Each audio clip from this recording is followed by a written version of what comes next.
What's going on, everybody? It's Blackjack. Welcome back to Ace Academy. With some time on my hands, I head to the library to actually squeeze in a study session. The library is packed, which I guess makes sense since exams are right around the corner. After circling the desk a couple of times, I managed to sneak into a desk stall just as another student is leaving. I feel like a car trying to find a parking space in a crowded lot. After a few hours go by, Valerie texts at one point saying the changes are done, but otherwise nothing eventful happens. Thanks. That's all the studying I can do for one day in one sitting. I pack my bag, a tablet, and wonder if anyone's available. I mean, do any of these matter at this point? She's taken. Well, no, she's oblivious to the fact that she's taken. Well, I'm oblivious. I'm just an idiot for this one. That's a no, because she's. I mean, what do I even do here now? I mean, what do I even do? Dum dum dum dum. Dum dum dum dum dum dum dum dum dum dum dum. I mean, as much as I want this one now, I think it's done. That one's officially done. Maybe Cowrie can still be saved. She calls me instead. I answer. Hey. Hi. Are you busy? Why, no, I'm not. Not particularly. What's up? Did you want to come to the gym with me? I'm going to try a new routine and would like to have a spotter. Alright, you know what? Let's go down the rabbit hole. Yeah, sure thing. The gym in the rec center? Yes, thanks. Okay, she does not sound that excited about it. Never mind. No problem. See you there. This sounds totally plutonic. I make my way to the rec center and quickly get changed. Once I'm done, I enter the gym. Cowrie in her gym uniform, and I stifle a laugh. I thought I'd be used to that by now, but I'm not. As she stretches, I notice a few guys very obviously staring at her, staring very obviously at her, but Cowrie is too focused to notice. They got lucky this time. Hey, Cowrie. She nods. Hi. Thanks for agreeing to help. Yeah, sure. No problem. I was gonna get a workout in anyway. No, you weren't. So, what's this new routine you have planned? And she hands me her phone. I scroll through. I've mainly been doing endurance training and would like to incorporate more mass building.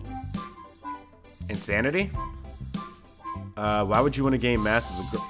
That is such a dumb question to put here. Anyway, what's the occasion? That sounds like digging. I hate digging. We're gonna dig anyway because we're playing a video game. Any reason for the new routine? Cowrie shakes her head.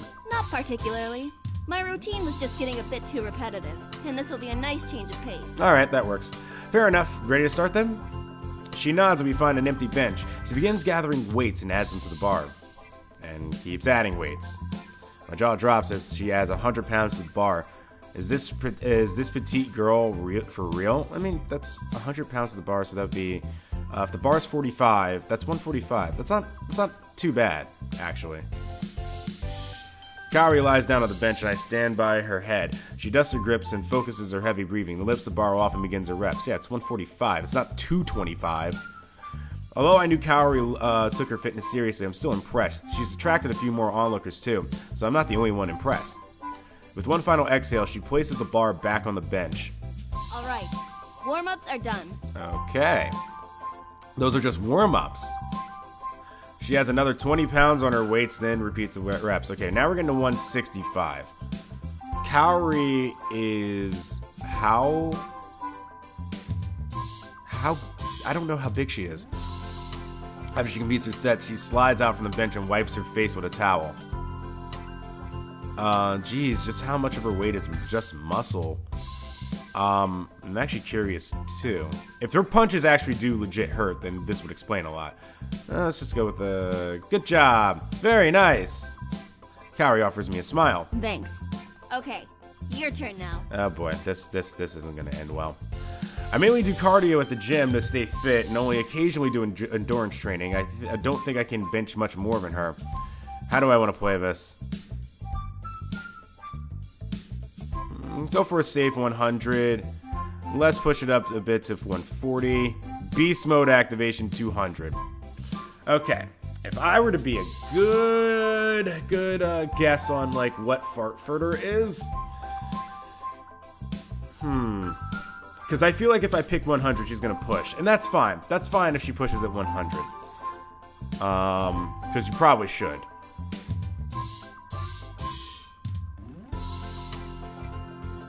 See, because I don't want to do something that is out of like Fartfurter's range. You know what? I would rather see him struggle a little bit at 140 than make a complete ass out of himself at 200. Let's go 140. I had extra weights at the bar and push my limit while doing a double set. Kaori nods once I'm done. I'm glad to see you keep up with your training. Okay. Of course, a healthy body is important. Exactly. If only Sho believed that too. I tried to set up a regular gym schedule with him in the past, but gave up when he kept slacking. I don't mind being your partner. However you'd like to interpret that. I'd like that. We can motivate each other to push our limits. Yeah, exactly. She smiles.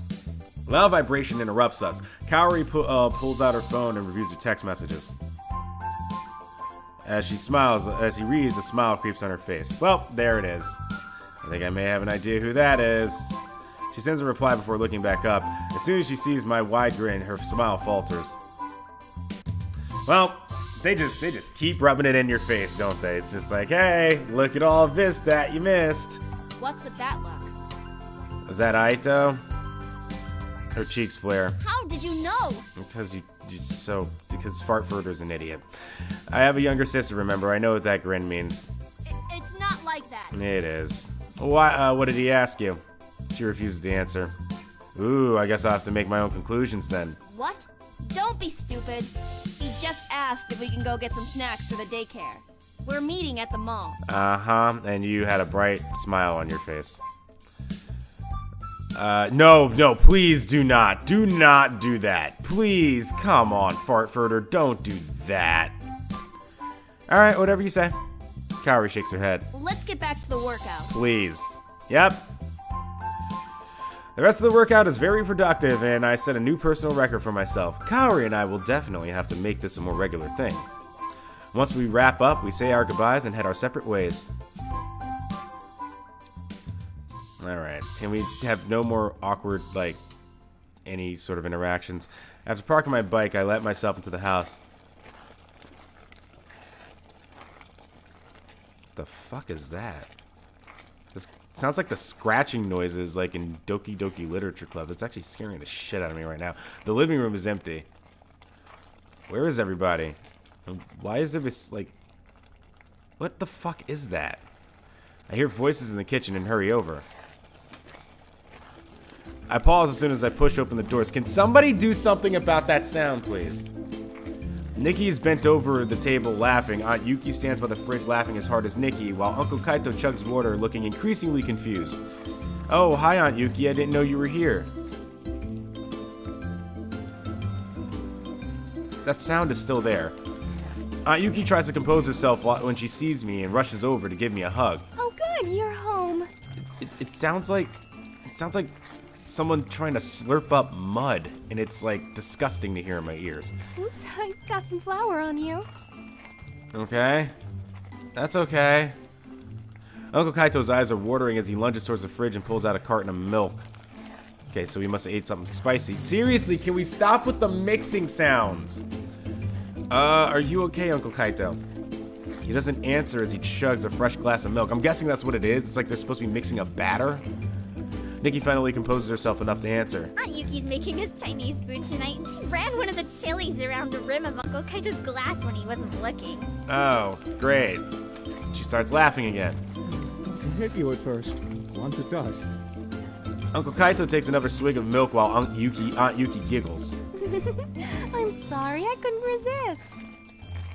Their laughter is infectious, and I don't find myself laughing with them. It's good to see Aunt Yuki hasn't lost her sense of humor. Uncle Kaito, hasn't Aunt Yuki played some prank on you before? This same prank. That's what makes it so funny. It's been a while. Cut me some slack. Still not getting over this like mud slurping in the background. You're losing your touch. Aunt Yuki's been away for too long.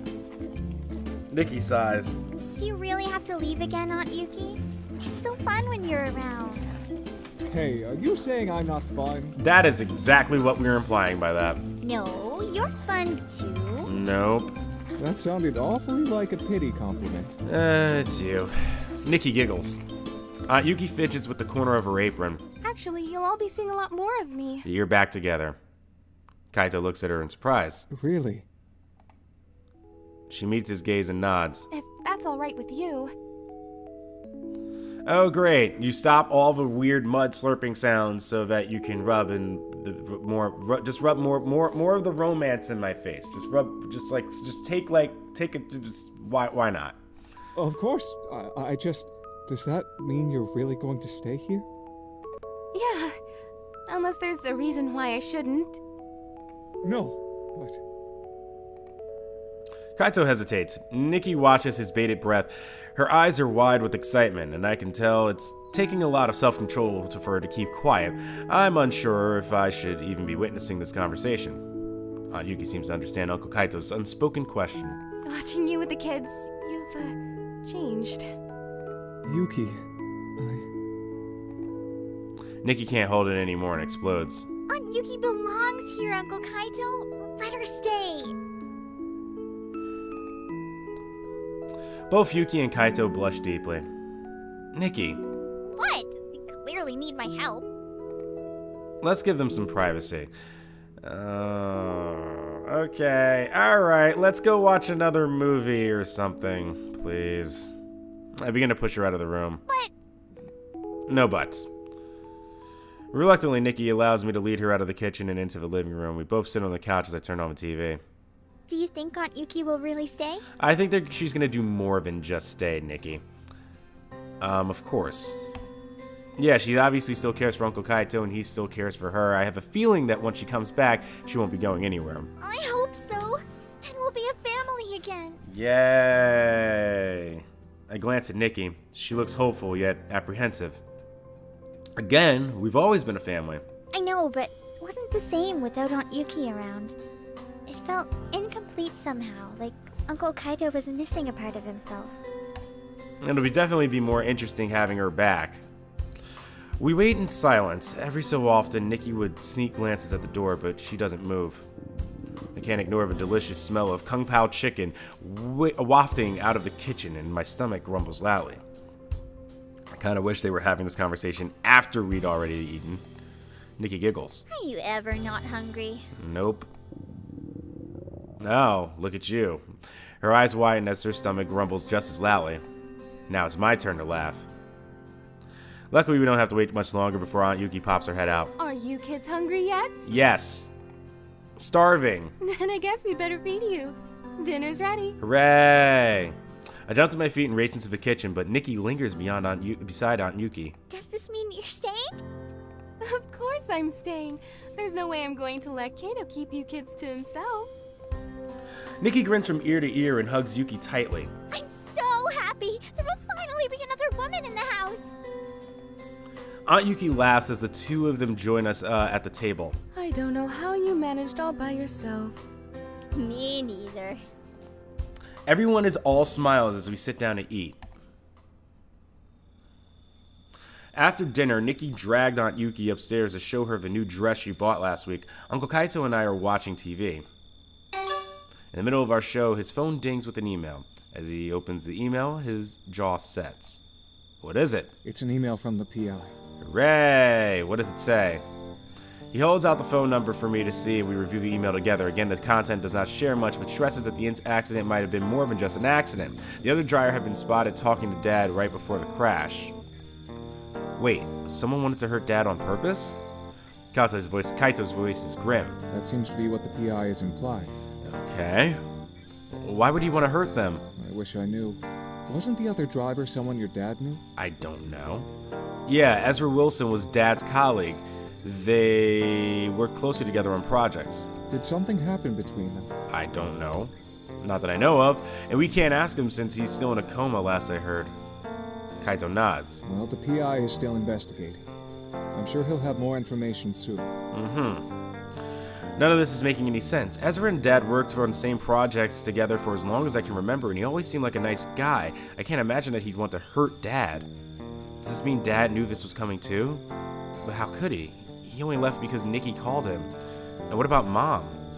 I let out a frustrated sigh. I wish he could just tell me what happened. Wait a minute. Dad's research. the strange encryption in my core. Uncle Kaito notices a change in my expression. What is it? I wonder if this has something to do with my core. Because of the weird thing it did during your first match? Maybe. If whoever wanted your dad dead was after your core, then you might be in danger. You probably shouldn't use Eagle again, just to be safe. Bullshit, I'm gonna use him again. I wouldn't go that far. All my core did was use extra energy packs. At least that's what my professor said. That's why the referees didn't disqualify me from the match. Extra energy doesn't sound like something to kill over. My thoughts exactly. I brought up my core for a different reason. It might be nothing, but our team engineer found a weird encryption from Dad in my core. She didn't think it was anything important, but now I'm not sure. What does it say? I don't know. He nods.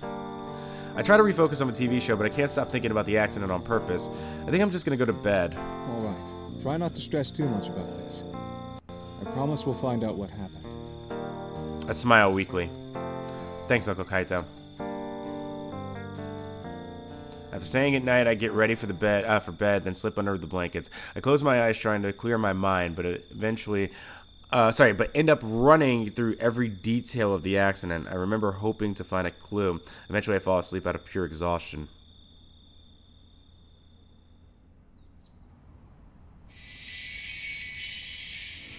I slap off my alarm and feel unusually energized this morning. Today is our match against Akira, and after the training session yesterday with Coach Ivan, I feel confident in our abilities. Alrighty, let's go ahead and tackle the big match tomorrow, in tomorrow's episode of Ace Academy. Thank you all so much for watching. If you liked today's video, leave a like on the video down below, comment and tell me what you thought, and if you're brand new to the channel, go ahead and subscribe. This is Blackjack, goodbye, and good night.